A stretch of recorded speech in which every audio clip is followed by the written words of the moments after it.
O que é a neuropsicologia? Especificamente, o que são funções executivas e por que a área da neuropsicologia se ocupa em tentar quantificar uma coisa qualitativa, como, por exemplo, a atenção? É interessante isso, né? Bom, vamos lá. Primeiro, a neuropsicologia é uma área que se desenvolveu a partir da neurologia, né? Também conhecido como neurologia cognitiva. É uma área que se ocupa de como que danos neurológicos comprometem a cognição e o comportamento. Cognição, emoção e comportamento. Então, de uma certa maneira, ela já evoluiu ligada à ideia de avaliar e tratar pacientes neurológicos.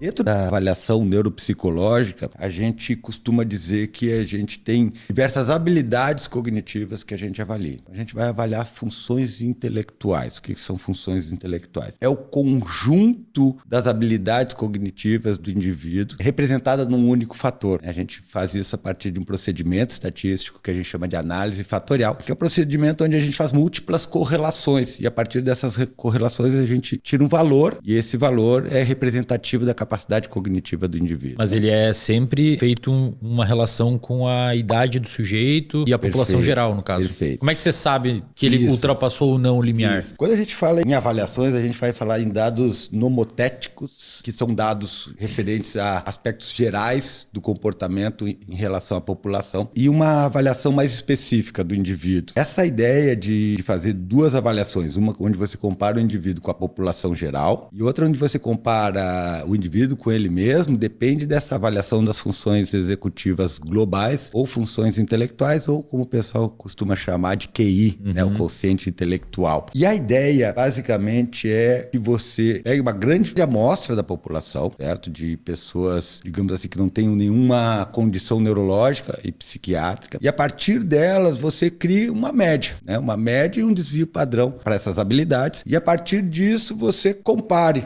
o indivíduo que você está avaliando com a população geral. Então o cara está ali, ele teve um desvio padrão da média, aí ele já está com um déficit leve. Se ele tem 2 desvios padrões, um déficit moderado, 3 desvios padrões, um déficit grave. Então essa é uma comparação que a gente faz com o indivíduo dentro da população. E aí, por que a gente precisa dessa avaliação das funções intelectuais ou das habilidades cognitivas globais? Porque essa análise fatorial, que são múltiplas correlações dos resultados dele em cada subteste, eu consigo ver quais que estão no nível de funcionamento dele, quais que estão acima do nível de funcionamento dele e quais que estão abaixo do nível de funcionamento dele. Então, eu comparo primeiro ele com a população, depois vou comparar a partir desse índice que é feito pela análise fatorial, como é que as habilidades transitam ali. Então, de uma certa maneira, boa parte da avaliação neuropsicológica é estabelecer o funcionamento global do indivíduo e daí começar a avaliar as funções individualmente. Perfeito. Né? Então, eu vou avaliar a memória, vou avaliar a atenção, vou avaliar a linguagem, vou avaliar as funções executivas, vou avaliar visoconstrução, vou avaliar o humor, velocidade de processamento de informação. Todos esses resultados dessa avaliação eu vou comparar com esse nível de funcionamento global do indivíduo. Né? Se eles tiverem um desvio padrão para baixo, então a gente entende que ali tem algo que está deficitário. Né? A partir de um desvio padrão para baixo, a gente entende que tem algo que está deficitário. E aí a gente consegue ter um cenário da onde o indivíduo está, digamos assim, com o seu desempenho rebaixado. E aí a gente pode, a partir disso, pensar quais são as redes ou circuitos que podem estar comprometidos em relação a esse desempenho que a gente vê, né? Então, a ideia da avaliação neuropsicológica, antigamente, era localizar as lesões cerebrais, porque você sabia, a partir do comportamento, das alterações na cognição,